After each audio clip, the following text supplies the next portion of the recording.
When you've just made the most important decision of your life, that is, to join the Helldivers, then these 10 tips and tricks on how to best spread manage democracy are for you. Exploration is a virtue. Although the mission itself is a Helldiver's primary duty, don't forget to explore the entire map for points of interest or secondary objectives. That includes these red areas on the map, which usually involves a bug hive or automaton factory. These will contain a variety of resources or grant additional XP. If possible, get your team involved to be faster, and because some POI doors require two-man handling.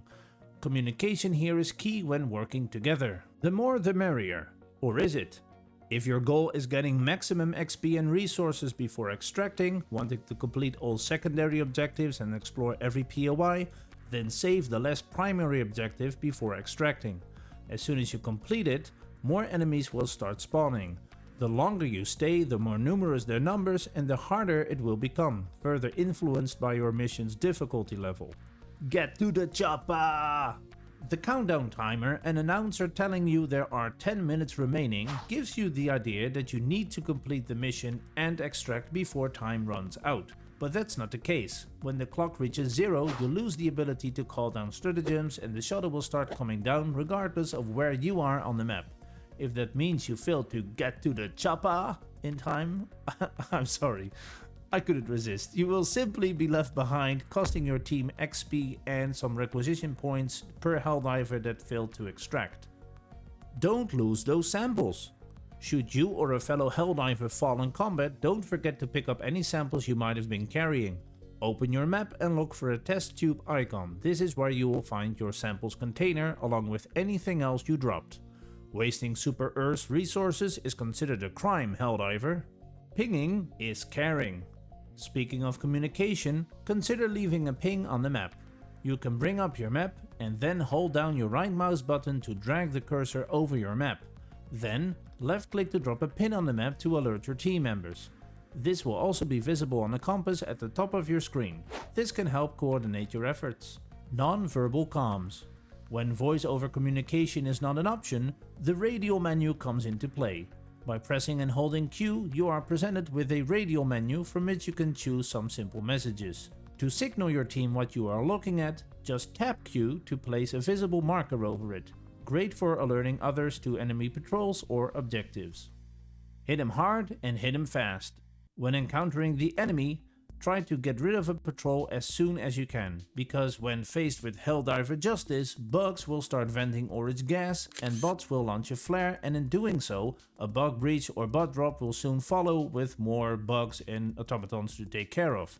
Preventing this will save you time and ammo. The art of reloading. You will reload your weapon faster if you still have some rounds left in the clip. Granted, the trade-off is that you will have to lose the last few shots, but you'll save some time reloading this way. This will come in handy, especially in hectic combat where every second counts. Bonus tip, when you are swarmed, don't reload your support weapon as this will take too long. Consider switching to your primary weapon or sidearm. Once clear, reload everything. However, nothing is worse than being out of ammo and not having a resupply available. Therefore, if you've taken note of tip number 1, exploring, use the ammo you can find at POIs to reload your primary weapon and occasionally your grenades before calling down a resupply. But check your clip before reloading. If you only have a couple of rounds left, consider reloading before picking up any ammo to fully stock up on new magazines. Watch where you're pointing. By default, the game only shows you a reticule if you aim. You can change this setting under Options, HUD, and then toggle reticule visibility from dynamic to visible. That way it's easier to pinpoint and mark a target or destination. It also can serve as a visual aid when firing from the hip whilst running, giving you a better idea of where your shots are going to land. Adjust weapon attributes. To defeat Super Earth's enemies, correct use of your weapon is paramount. No, you can't transmog your armor or weapons, but you can alter your weapon's rate of fire and, if it has any, change its scope's zoom and flashlight settings. To do this, hold down R and go through the settings. This way you can adjust it to your liking. Aim down sight. After having familiarized yourself with your weapon, you're ready to face the enemy. For a first-person shooter experience when firing, press your mouse wheel button to aim down your sights. You can adjust settings for aim mode in the options menu under gameplay. How did you experience this Helldiver briefing, or do you want to share a tip of your own? Let me know in the comments. Now go out there and spread that managed democracy. Thanks for watching and see you guys in the next one. Bye.